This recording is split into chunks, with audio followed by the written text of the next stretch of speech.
O Brasil está em ebulição. Não é uma metáfora exagerada. É um retrato fiel de um país que acorda todos os dias em estado de tensão permanente. A cada nova manchete, a cada decisão judicial, a cada discurso político, as fissuras se aprofundam.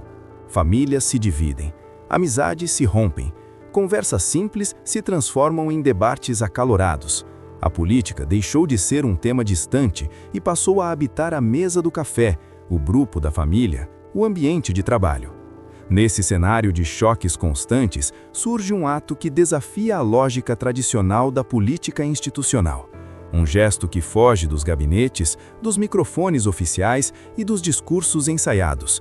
Um gesto físico, extremo, simbólico. A decisão de caminhar centenas de quilômetros, partindo de Minas Gerais até Brasília, o coração do poder nacional. O protagonista dessa jornada é o deputado federal Nicolas Ferreira. Jovem, combativo, polêmico e dono de uma das maiores audiências políticas do país nas redes sociais. Para alguns, ele é apenas mais um político em busca de atenção. Para outros, tornou-se a voz de milhões que se sentem ignorados, silenciados ou traídos pelas instituições.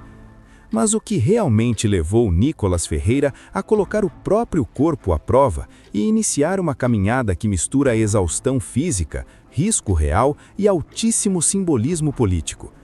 O que existe por trás do suor, das bolhas nos pés e da longa estrada até Brasília? Para entender essa decisão, é preciso compreender o momento histórico que o Brasil atravessa.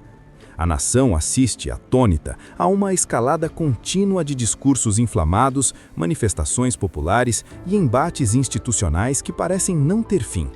Executivo, legislativo e judiciário convivem em tensão permanente. O equilíbrio entre os poderes, pilar básico de qualquer democracia, é questionado diariamente por diferentes lados do espectro político. A polarização atingiu um ponto crítico. Não se trata mais apenas de divergência de ideias, mas de desconfiança profunda. Uma parcela significativa da população passou a desacreditar completamente na política tradicional. Para muitos brasileiros, as decisões tomadas em Brasília parecem distantes da realidade das ruas, das cidades pequenas, do trabalhador comum. É nesse ambiente de descrença que Nicolas Ferreira ganha força. Ele surge como um político que fala sem rodeios, que confronta diretamente instituições poderosas e que utiliza as redes sociais como sua principal arena de batalha. Seus vídeos alcançam milhões, suas falas viralizam, seus embates com o Supremo Tribunal Federal e com o governo federal se tornam frequentes. Para seus apoiadores, Nicolas representa alguém que não tem medo de enfrentar o sistema. Para seus críticos, ele alimenta a radicalização e se beneficia do caos político. Independentemente da avaliação, é inegável que ele se tornou um dos principais símbolos do conservadorismo brasileiro contemporâneo. Quando Nicolas anuncia que vai caminhar de Minas Gerais até Brasília, as reações são imediatas e extremas. Há quem ria, quem minimize, quem critique duramente. Para esses, trata-se de um espetáculo, uma encenação calculada para gerar engajamento e fortalecer sua base política. Mas há também milhões que enxergam o gesto de forma completamente diferente.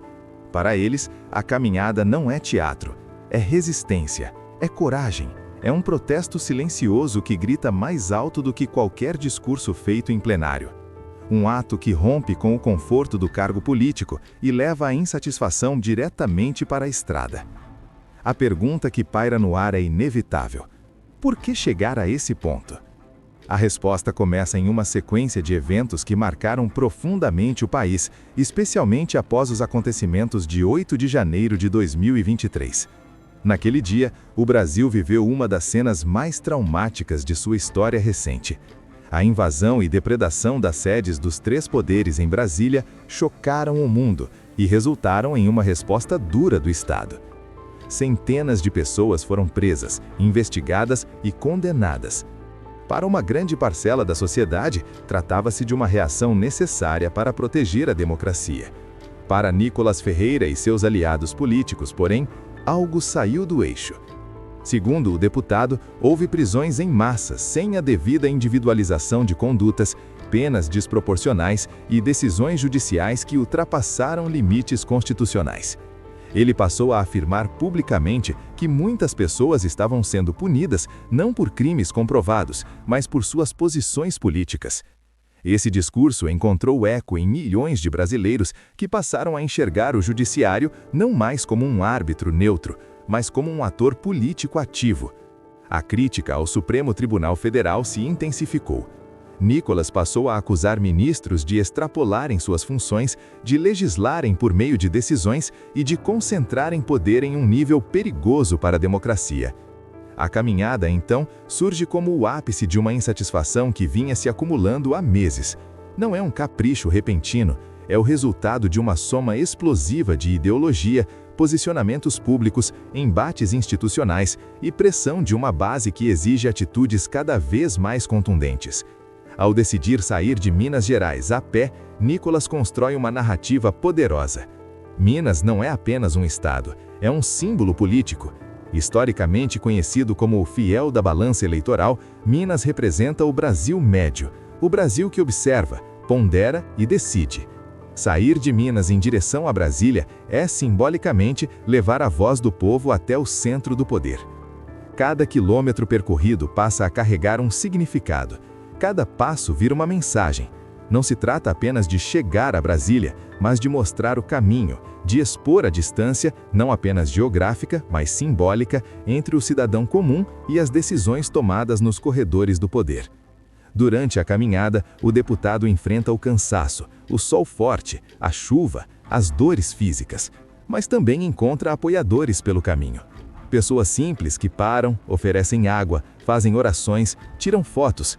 Esses encontros reforçam a narrativa de que ele não caminha sozinho, de que existe uma multidão invisível caminhando com ele, ainda que simbolicamente. Ao mesmo tempo, surgem alertas de autoridades sobre os riscos da caminhada em rodovias. Críticas se intensificam, questionamentos sobre segurança, responsabilidade e precedentes perigosos ocupam o debate público.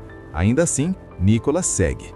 E é justamente nesse ponto que a caminhada deixa de ser apenas um protesto político e se transforma em um símbolo maior. Nicolas Ferreira não leva apenas um corpo cansado rumo a Brasília.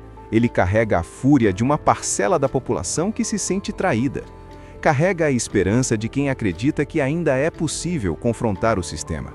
Carrega a promessa de um embate ideológico que vai muito além da sua figura individual. Sua jornada se torna um grito silencioso, mas ensurdecedor. Um aviso de que o Brasil vive um momento de ruptura profunda, de que as instituições estão sendo questionadas como nunca antes, e de que a política brasileira entrou definitivamente na era dos gestos simbólicos extremos. O que Nicolas busca não é apenas ser ouvido, é disputar narrativas, é redefinir quem fala em nome do povo, é colocar em jogo a própria alma da política brasileira. E a pergunta que fica é inevitável. Estamos diante de um ato isolado ou do início de uma nova forma de resistência política no Brasil? Agora, eu quero saber a sua opinião. A caminhada de Nicolas Ferreira é um ato legítimo de resistência ou apenas uma estratégia política para mobilizar apoiadores? Esse tipo de gesto fortalece a democracia ou aprofunda ainda mais a divisão do país? Deixe seu comentário aqui embaixo porque a sua voz também faz parte desse debate. Se você acredita que o Brasil precisa discutir política com mais profundidade, compartilhe este vídeo para que mais pessoas entendam o que está por trás dessa jornada. E se ainda não é inscrito no canal, inscreva-se agora para não perder as próximas análises que revelam o que realmente está acontecendo nos bastidores do poder. O debate continua, e ele começa com você.